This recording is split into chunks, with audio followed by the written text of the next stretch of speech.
you know, like say you in the concrete jungle, so it's a time when you got to start making a decision based upon your family level of poverty.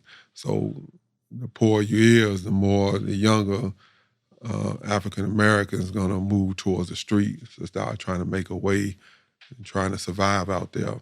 And this is the type of thing, this is what I was confronted with, have a family out there being convicted, have a family out there that's doing real bad. So, you just start turning to the streets and start making a way to, start feeding and keeping the family together. This is you grew up in a single parent home. Yeah, my mother. Yeah. And how many siblings?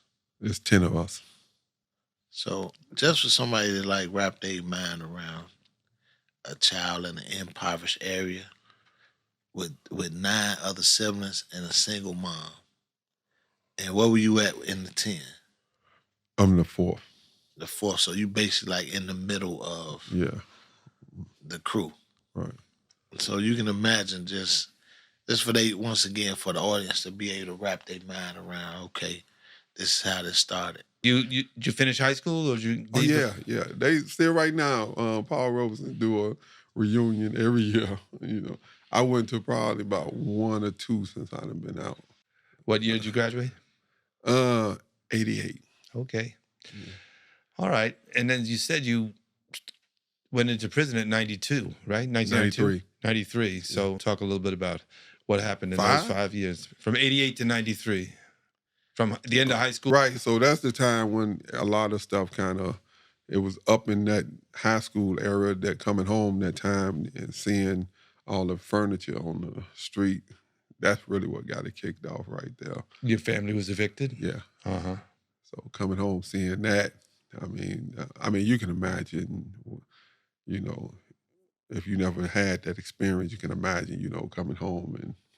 Honestly, I can't imagine it, but it's never happened to me, but I do know about it happening. And of course, your mother had 10 kids, so some of them must have been pretty young still, right? Yeah, still holding babies, she's still holding. And I think, the youngest, your little brother, so he was just about at that age right there, still in the toddler age bracket right there. So seeing all that and seeing her crying and seeing the whole little scene right there. So I think that pushed that button for you. Right. So that kind of, because the older brother's locked up. Your older brother was already locked up? No. Older brothers. Oh, older brothers in the community, yeah. No. My older brothers. Older brothers. That's locked up. Okay. I'm 4th, right? So 3 of them is already gone. Okay. In jail.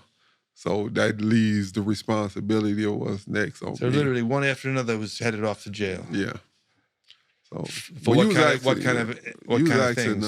You was asking about the environment I was raised in. Yeah. This is the environment you raised in. So yeah.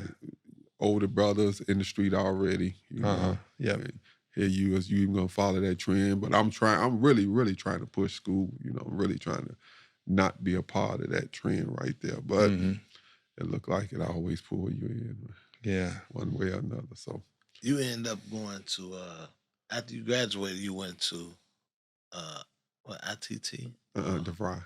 DeVry. Still trying to pull away. But college. DeVry Technical Institute. Yeah. What was you trying to study there?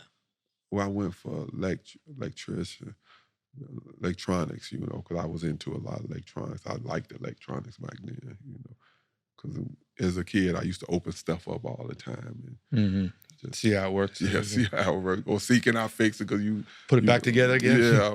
You go through the alley, you might see an old turntable or something like that, Yeah, y'all know what turntables got. If I ask a younger guy a turntable, he don't know. I know what a turntable. I got one right upstairs. Oh, yeah? Oh, yeah.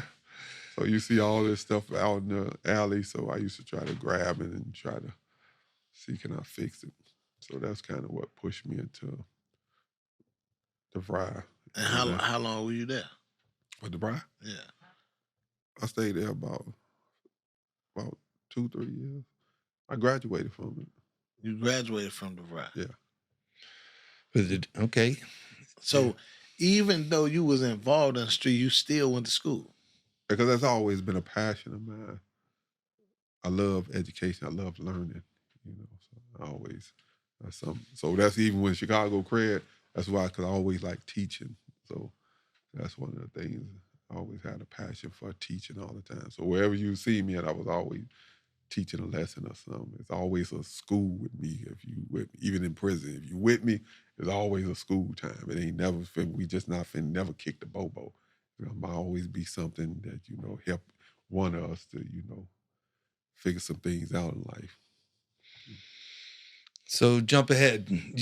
You got involved. You stayed involved in the streets, and then you got caught up in something, right? Yeah, the feds finally jumped in because I guess the locals figured that they couldn't get me. They knew about who you were already. Oh yeah, yeah. You were. By then, I'm kind of ranking in the gang, so What gang was it? The GDs. The GDs, yeah. So by then, I guess they said let the feds get them. You did get convicted by the feds, right, and you were sent away for 26 years, right? No, I was given a life sentence. You were given a life sentence, and this was related to drug dealing. Yeah. And just share a little bit about the journey that led to. Then you were not a Muslim at the time, right? No, I went in just regular guy from the street. On the same type of time I was on then, involved in the organization. And then, but once you go in there and they start saying life sentence, then some things start kind of, you got to figure some things out now. Yeah, that's a scary word. Right.